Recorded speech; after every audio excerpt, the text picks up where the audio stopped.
Welcome back to the SSAS training sessions. In last session, we discussed about different objects in the cube, like how to create actions, partitions, perspectives. We also discussed about aggregations and almost everything. We covered everything except two topics, which I would like to cover in this session. The first one is roles, and another one is deploy. So how the deployment will be done from server to server, and similarly how to create roles and what is the use of roles. So the main purpose of the roles is to set security to your database. And let's say, let me take Notepad.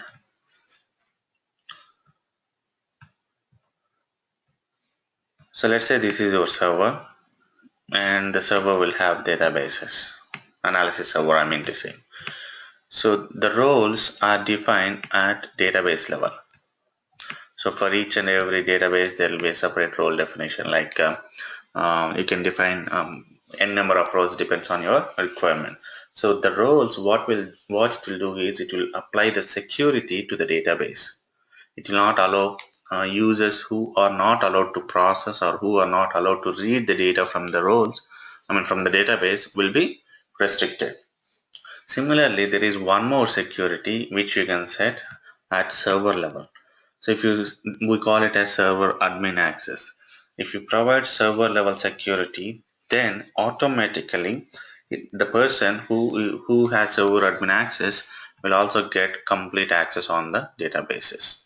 So it is like this. The first one is server admin access, and another one is DBO role, that is at the database level highest privilege. That means full control on the database. And the third one is only read access or process access. So if you have this access, then all the databases that are present in the server can be accessed, can be processed, or new databases can be created by that guy who has that access. And if a person has DBO role or full access at the database level, then he can process the database, read the database, or he can do anything with the database, but only limited to that particular database on the server.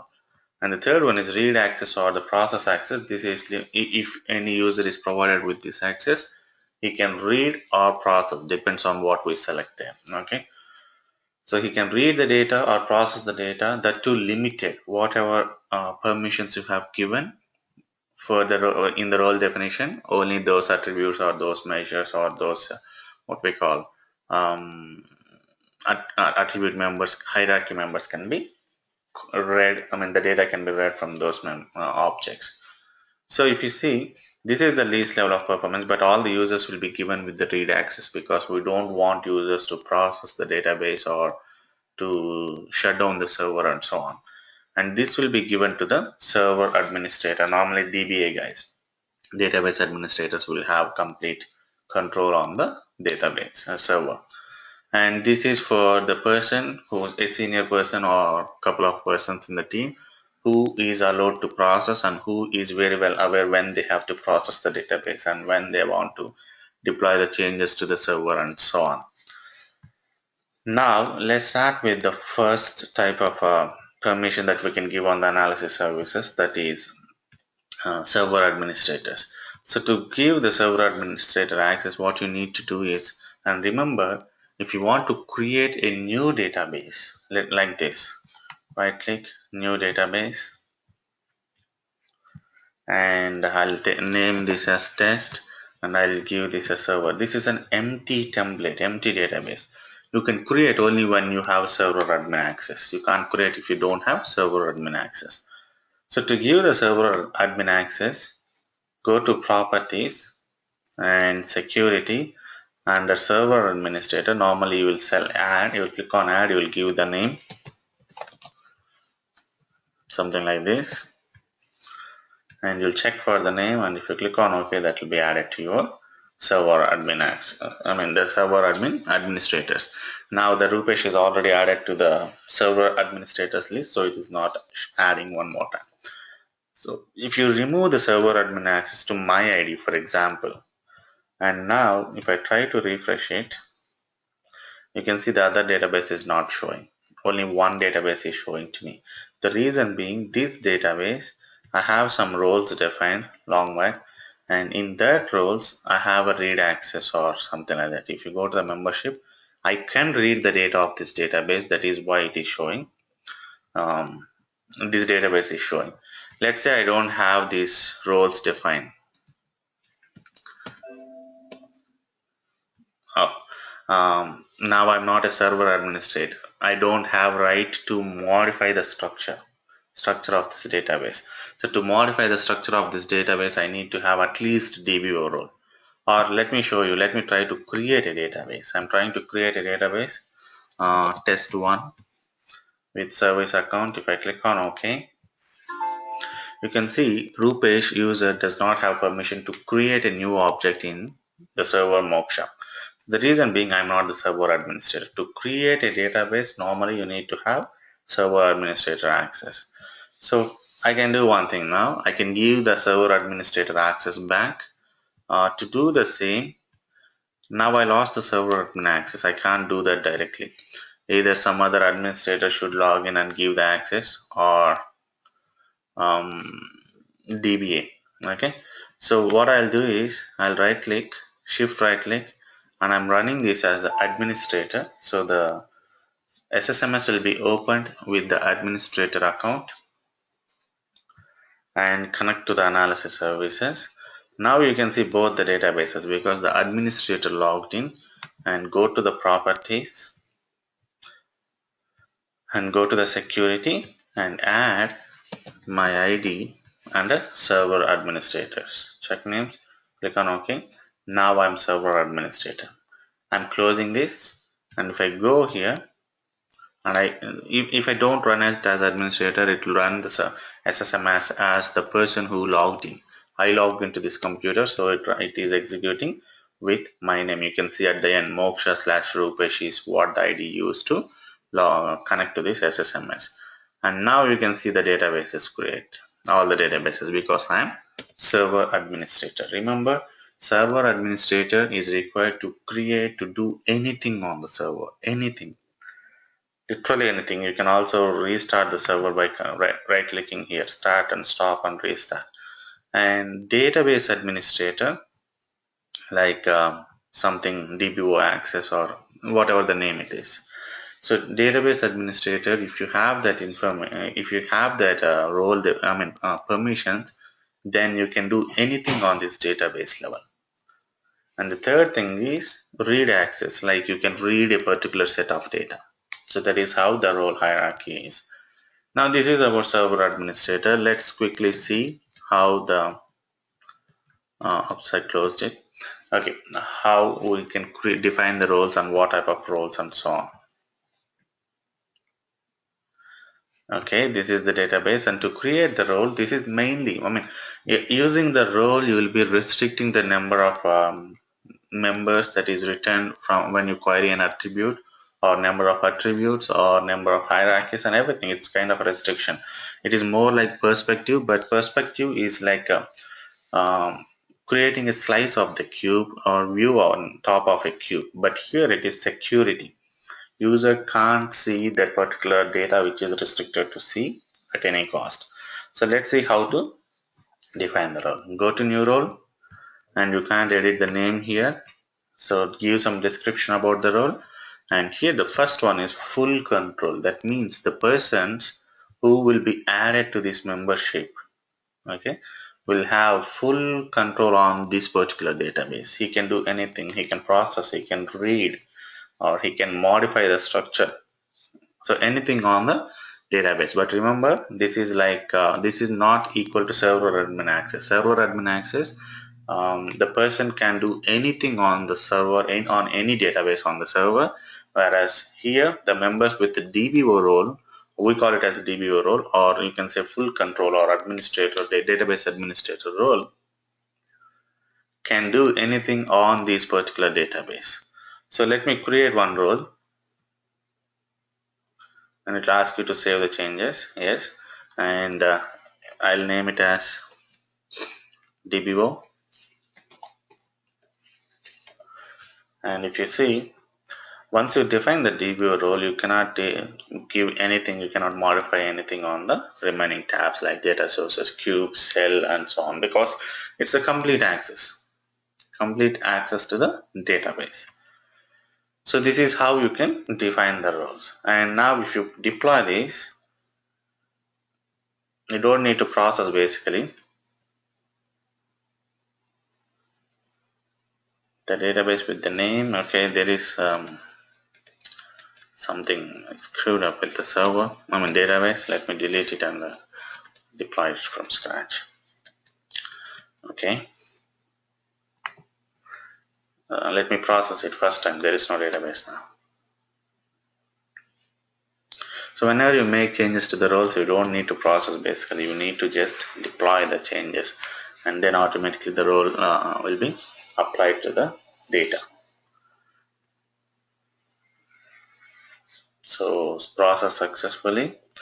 And normally your job is to define the role. Like now we have defined a DBO role, right? Database administrator role. So it's the job of admin guys to assign the members to the same. So assign, like let's say Sai is part of DBO, so his ID will be added. How they'll do is they'll take the help of SSMS, they'll go to the database, they'll go to the roles, and they'll double click here and they'll add the members here. Just like you can see what is on the bits, like SSDT, it's on horizontal tabs. This is vertical pages. If they'll go to the membership and they'll add the member, like let's say Rupesh is the DBO, and they'll add it and they'll click on OK. Here Rupesh does not need DBO access because he is a server administrator. He is a super admin. He can do anything on the database. Then why you need a DBO access? So it's like a different member will be added provided with the DBO access. So this is how you provide DBO access. Now let's see, let's try to create a read access role. So process access, if you select only this, then the user will be able to only process the database. Now let's go for the read definition, and this is important. You can specify the users later, like who will have read access to a particular role that we are defining. And in the data sources, you need to select read or write. You can write back data to the cubes, right? So sorry, in the cubes. For now, let's select read because we're not going to write back anything. And process, if you want to provide process, what we call power to the particular users who are added to this role, then you can add the process too. Okay, if you don't have a separate, let's say that there are 10 users who are provided with the read access and they should be able to process only one cube, you can check this cube. Okay, now cell data is like, if you want, you have to write MDX queries to restrict a cell level information from showing. Okay, like it's a complex MDX stuff you need to write here. This is at the cell level security. If you want to provide a cell level security, like a country and let's say an year combination data should not be shown, then you can use the cell level, but you need to know about MDX here. But most frequently used one is this dimensions and the dimension data. If you see by default, the definition that you have given for this one is a read definition, and hence all the dimensions are by default selected, and user should be able to read all the dimensions data.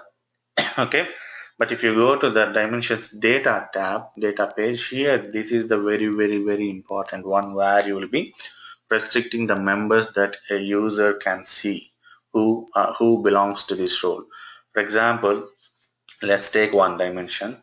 I'm going to the cube sales adventure box GW 2014. I'm taking the sales territory. So these are the database level dimensions. These are the cube level dimensions. Okay, if you see here, this is the cube adventure box GW, and if you go to the sales territory, you have multiple groups.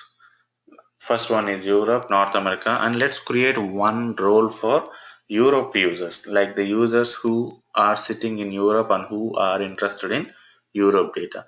So what will happen is I inject the remaining three. Okay, I checked only Europe for the attribute sales territory group and I saved it and I'll rename it as EU access. That means the users who are added to this role should be able to see only Europe data. Similarly, I'm copying this role. I'm pasting the same role because everything remains the same except one or two changes. I'll name it as NA access. Similarly, let me copy one more. I'll name it as PA access, that is Pacific access, and North America access is one last thing. So I'll already NA is there, so I'll use US access. Okay, I created 4 roles with read definition, and the first one is pointing to not Europe, and the second one I have to define. Like under general, make it as read definition. Under cubes, give this as read, and under dimension data, go to the particular cube dimension sales territory, and this is for not applicable access, right? So I'll go and select only not applicable. I'll uncheck all the remaining. Okay, this is perfect. Now let me go to PA access for read definition. Under cubes, I'm selecting read, or else this will not be shown under dimension data. So dimension data, go to sales territory, select the group, and this is PA access. Let me uncheck the remaining 3. Done. And the fourth and last one is US access. So if I don't select these cubes here under the read, then if you go to the dimension data directly, you cannot see the cube level dimensions and cube level measures information here. So that is why you need to give the read access to a cube. Let's say I'm not providing read access to the role playing dimension sample cube. There are 2 cubes. I'm not providing access to this. So if you see here, I can see only role play AdventureWorks DW cube. The other one is not showing. So if you go to the group, this is for US, so I'll select only North America data. So I created 4 read definition roles, and I have added restrictions on the data for based on region. For each role, its region. Now let me deploy it quickly. As I said, we don't need to process.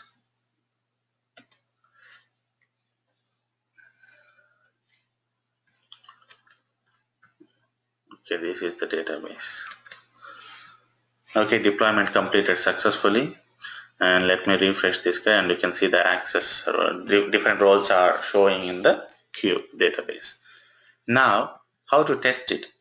If you go to the browser, the cube, and you can see different cubes here that are available, and here there is an option called change user. If you select this, under roles you have different definitions. Let's say I go with US access. This is the role I'm going ahead with, and it refreshed, and you can see the second cube is not showing because we imposed restrictions on the second cube. We said for the US access members with the US access role should not be able to see the second cube. That's fine. Now let me show you the data, what data will be shown in the when you query the sales territory group. So let me go to sales territory and drag and drop the group.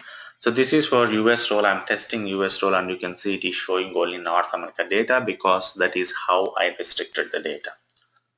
And here let me change the role to PA access, Pacific access, and again it got refreshed.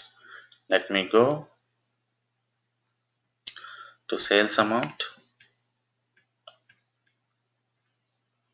and sales territory, and you can see when I drag and drop the group, you can see Pacific. Similarly, the North America and the Europe access. So what will happen is once you deploy the changes after adding the roles, you will inform the DBA guys, and DBA guys will take care of adding the members to it, because there will be a lot of members coming into the team and go leaving the team, right?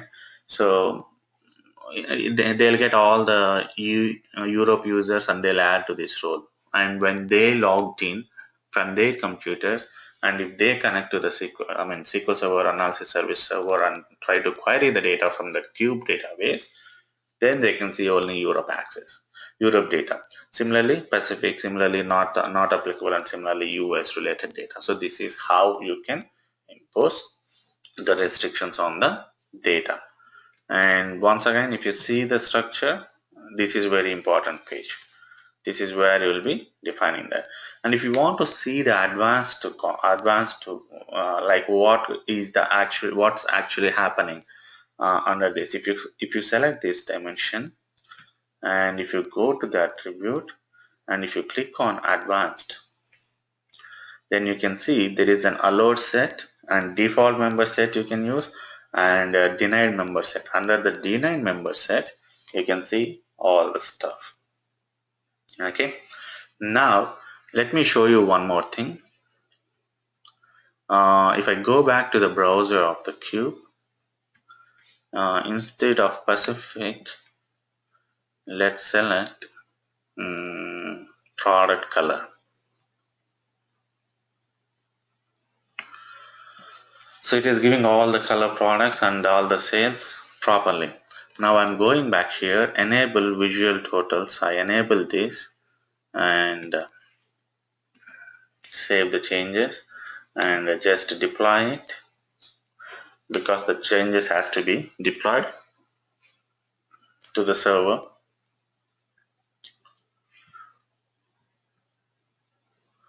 Okay, it has been deployed, and reconnect.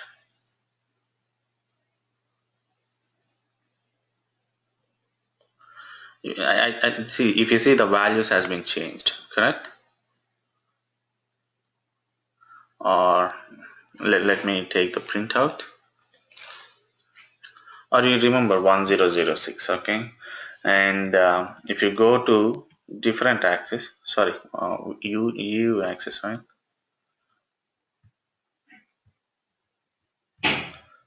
So for which role I have defined that dimension data, go to advanced.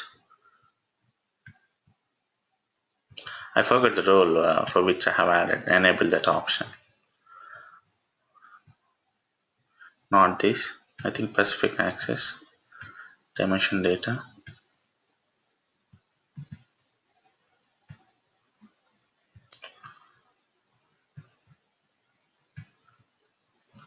Yeah, for Pacific. So that is the role that has been selected here. Now let me select a different role, and EU access role has been taken. Now let me take the sales data. Okay, and let me select product colors, and you can see the value was something around 1000. Now you can see this value is something around 5000. So if you enable that option which I have showed you here under PA access, enable visual totals, what will happen is it will apply this filter on all the queries that you made.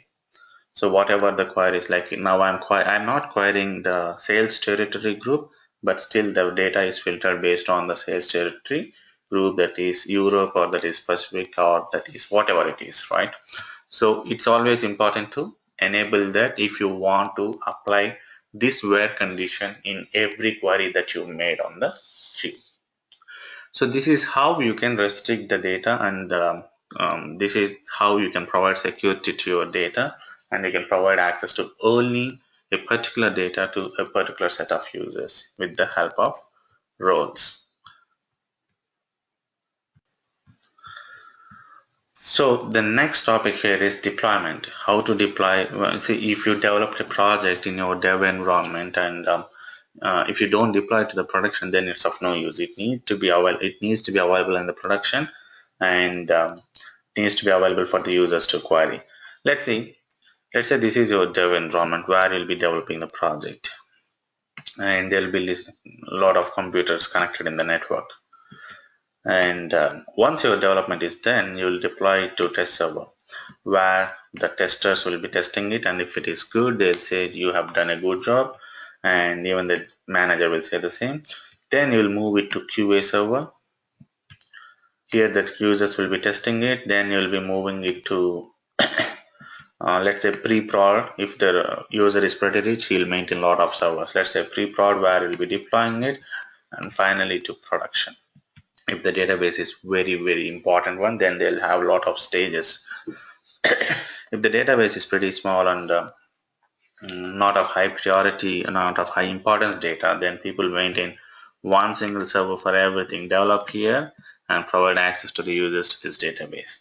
And you will be processing in the middle while users will not be able to access the data. So it is for not high importance data. But if the data is very important and if the cube is very important, then they'll have multiple stages, and if there is any issue found at this level, they'll send it back to the development, and developers will work on that again, deploy to the test.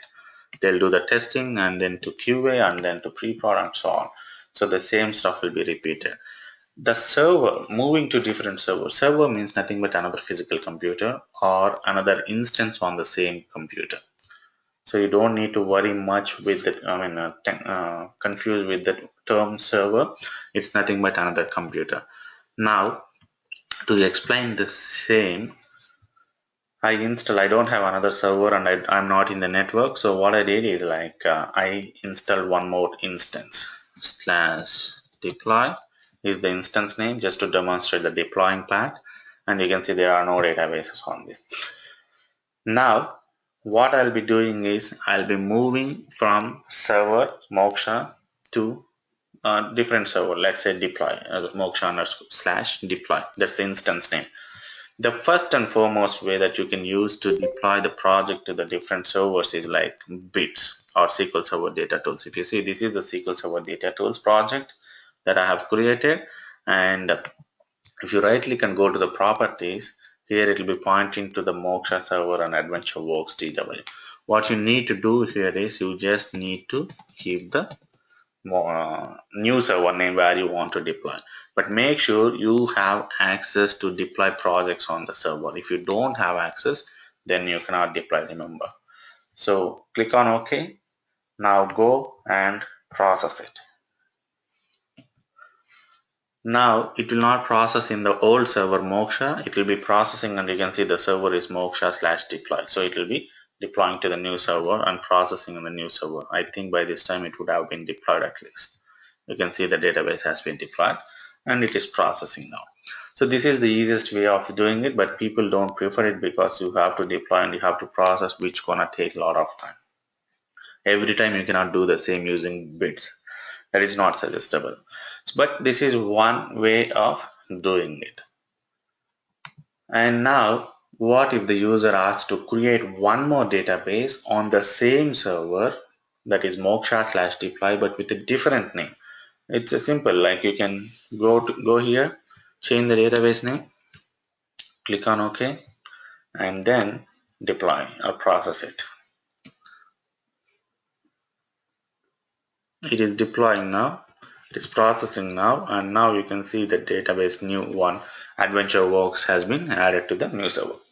So it is more like taking the backups, log of backups. If 10 users are working on the same, or 10 developers are working on the same database, and everyone wants to maintain their own database backup, what they'll do is they'll give the name like AdventureWorks underscore Sai or AdventureWorks underscore Samyukta. They'll give with their name or AdventureWorks underscore some date, just a unique value, right?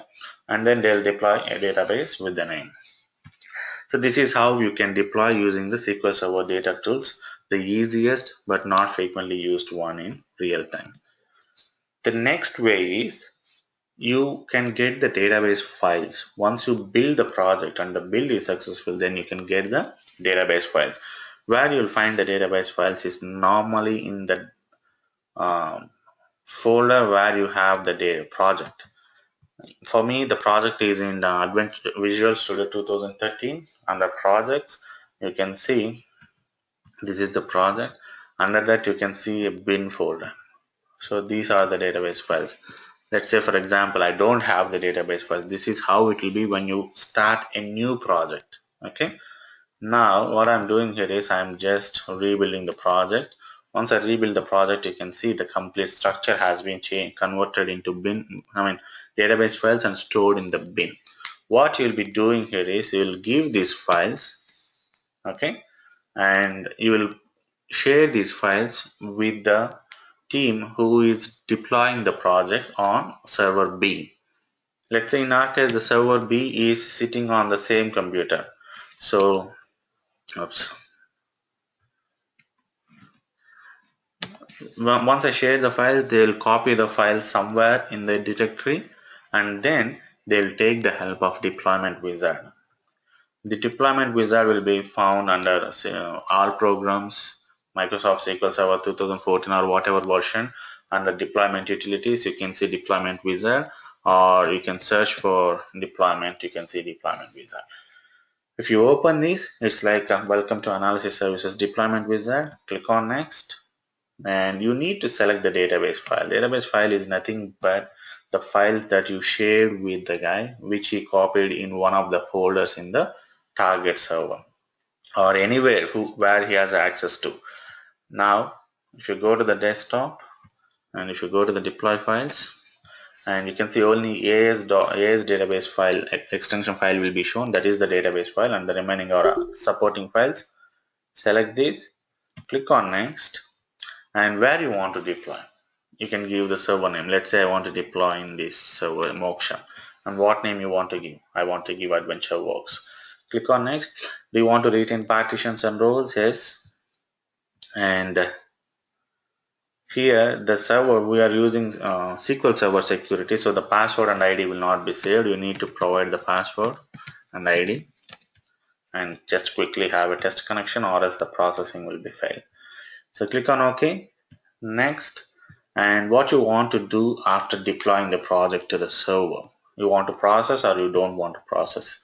Better you process if you want to process it, or else you have to do it manually by going to SQL Server Management Studio and connecting. For now, let me show without processing. Click on next. Here the last step is like you want to create an XML script or you want to deploy it directly using the wizard. If you select this, the script will be copied here, or you can provide a different path which you have to take and run it manually. If you don't do this, it will be directly deploying to the server. And you can see it's deploying the project to Moksha server and the name is AdventureWorks. Okay, this is almost done. And if you go to the server and if you refresh it, here you can see AdventureWorks DW, and if you try to query, it will say no cubes available because I just deployed it and you need to process it manually. Or the other way is go here and what is that deployment wizard and click on next and point to the database file and the deploy files folder. Click on next. Let me take to deploy. I'll name this database as underscore process. Click on next, and here I'm giving ID and password.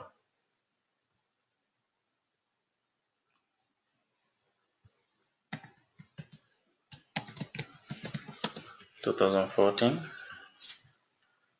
Click on next, and I am setting default processing here, and also I'm saving the script to the folder. Click on next, and you can see the script has been created. Click on finish. Now I selected two extra options. One is to create a script, that is why it has not deployed anything, it just created the script, copied the script, and I go to the server. Here what I need to do is I need to open an XML query and paste that and execute it. So now it will deploy the database and it will process. There is some error. Let's find out. Data source ID, the connection is not given. So I think it's the authentication issue. Let me go here and let me change it to SA. It's not saved, that's the problem. because it's exported to script, right? So it won't save the sensitive data, and you can process it. So it start processing. Oops, I'm sorry guys. It again edited it. I should have executed from there. So click on OK and process it from here. AdventureWorks DW, AdventureWorks underscore process. So if I click on process, it will process the database because I changed the ID and password. But here I executed this XML command again. What it will do is it will override the existing database. And again the ID and password will be missing. That was the problem. So this is one way of doing it. This is very rarely used. Why? People don't use it. The third way is like taking the backup and restoring the backup to the other server. Let's say I have AdventureWorks process here, but not in this server. So I'm gonna use the third way for that is AdventureWorks underscore DW backup and then restoring it onto the different server. For taking the backup, click on backup and select the file where it has to be. Like I'm selecting backup folder. This is the default folder which it will select, or you can give any particular folder. You can like D drive, and you can give the path here, or you can, if you have a lot of space in your C drive or this backup drive, wherever the backup folder is, then you can go ahead with this. And it's always good to give the day like 09/14/2015 to provide uniqueness to the backup file, because a lot of times you'll be taking the backup. And allow file overwrite is good if you want to overwrite the existing file with the same name, like adventureworks underscore process.abf backup file is already available in the folder, then it will overwrite it. I normally uncheck it to find out whether there is already a backup taken on the particular database on a particular day or not. Apply compression is the default check option. It's good to check because the 500 GB of backup, database, after taking the backup, it will compress and it will become like 200 gig or 250 gig. So it will apply the compression after the backup is complete. And the third one is the encrypt backup file. That means if you want to provide a protection to the backup file, like with the password, you can provide the password here, but I don't want it. Here you can click on OK to trigger the backup, or you can click on script so that the script will be copied. The XML script will be copied to another query window, and if you execute it, it will start taking the backup of the database, and the backup will be stored in the path that we have selected. So the path that I have selected is this one. And you can see AdventureWorks underscore process backup is taken and the size is 8 MB, close to 9 MB, and the backup completed successfully. This means it completed successfully. Okay, now this is one step. Backup is completed. Now I have to restore it. So right click on the databases on the new server and provide the file name where the file is. The backup file is in this folder, and you have to give the file name. The file name that I would like to um, restore is adventureworks underscore process underscore some date dot abf, and click on OK. This is the file name and what database you want to do. I don't have the database. This is the first time I'm restoring, right? So what I need to do is underscore process. You can name it just like this, and allow database overwrite. If there is already a database with this name, do you want to overwrite or not? Yes, I want to overwrite. And if there is any password given at the time of taking backup, you need to provide the password here. Click on script. Again the same story, the script will be copied, the restore script. Earlier case it was backup script, here it is restore script. So I'll trigger it. Now it start restoring the backup file to the new database by creating a new database. But remember, for this you need to have server admin access, because it has to create the database before it's restoring, right? So that is why you need to have server admin access for this. And you can see adventureworks underscore process has been restored.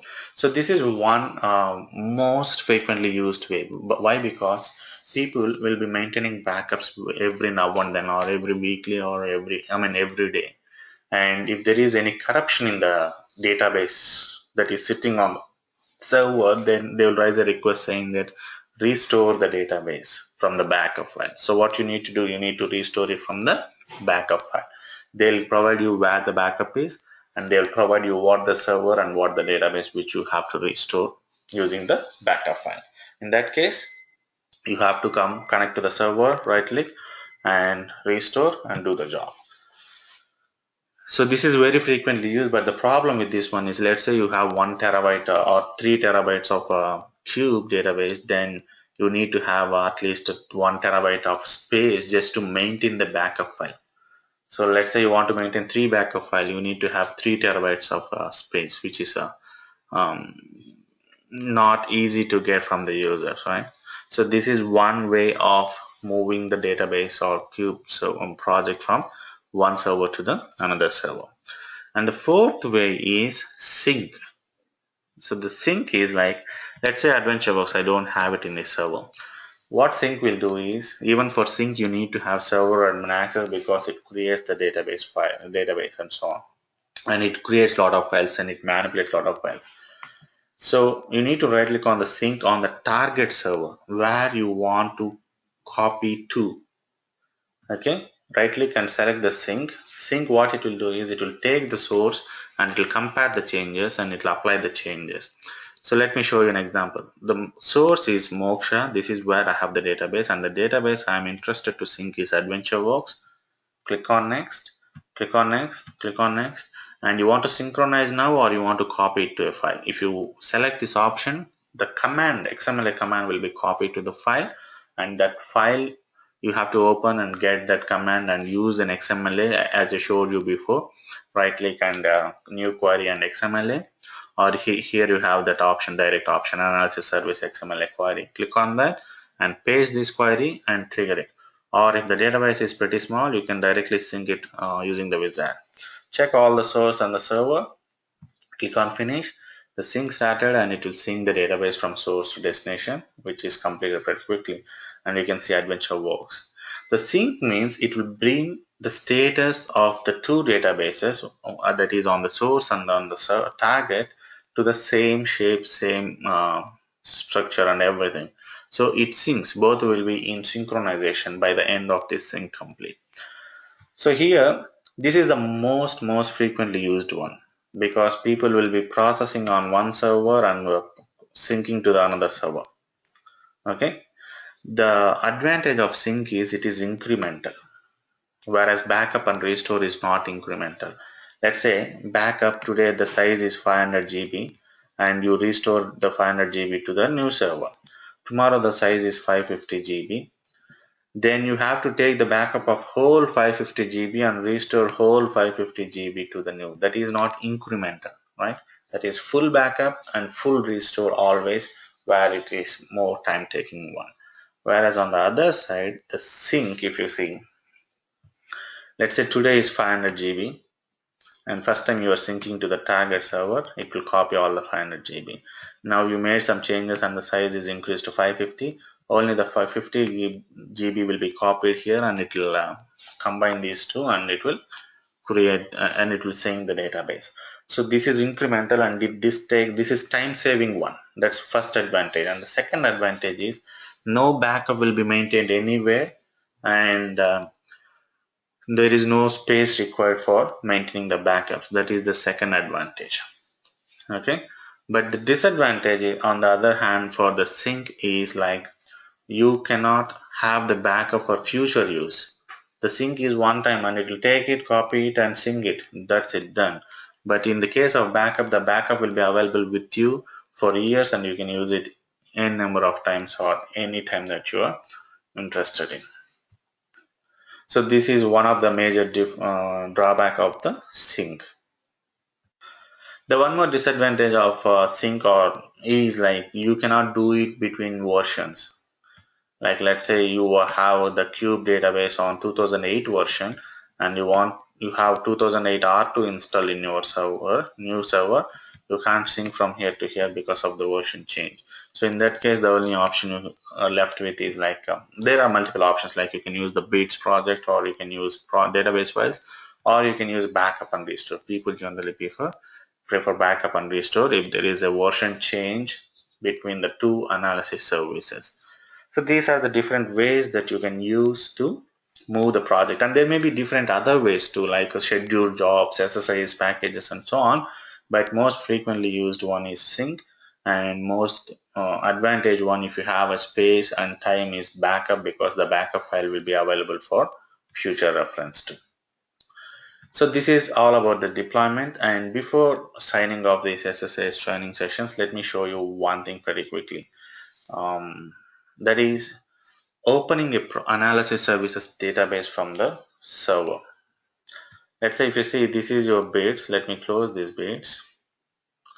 And if I connect to the bits, and if you want, you don't have project in your local computer, but you want to connect to the database that is sitting in the analysis services, what you can do is file, open, analysis services, and select the server where you have the database that you want to connect, and select the database. Let's say underscore process, click on OK. What it will do is it will directly set the reference to the database sitting on the Moksha server, and it will display everything.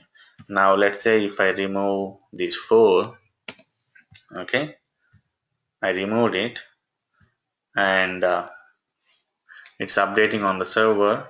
This is the process, right? And this is the database. You can see the roles has been removed. So the advantage is, like, if you want to make any small changes like this which will not affect the queue, you can use this.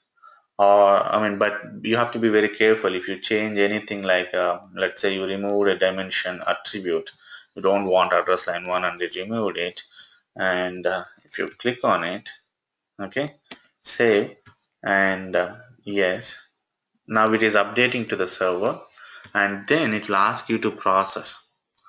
So the change that you have made has impact on the cube, the customer dimension, and also on AdventureWorks to DW 2014 cube. So you need to process for these two. You have to be very careful. Now, let me refresh it. I just made the change. If I click on the new query, it is showing only role playing dimension sample, but not the other one. The reason is the other one is gone.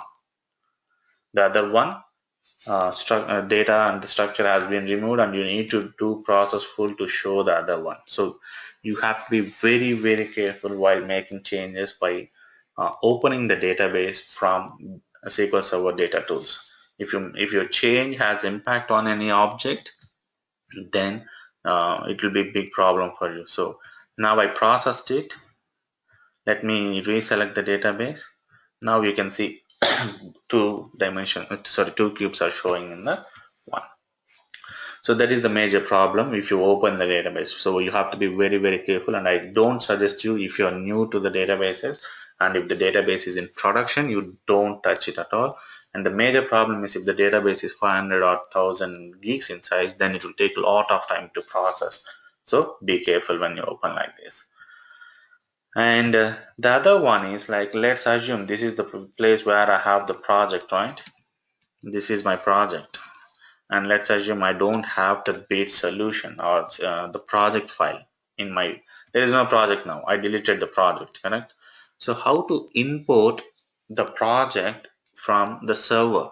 So there is an option in analysis services. Let's say you have the project deployed to the analysis server, but you don't have it in your local. Then go to new project, and I'll name it as AdventWorks, and here I'm selecting import from server.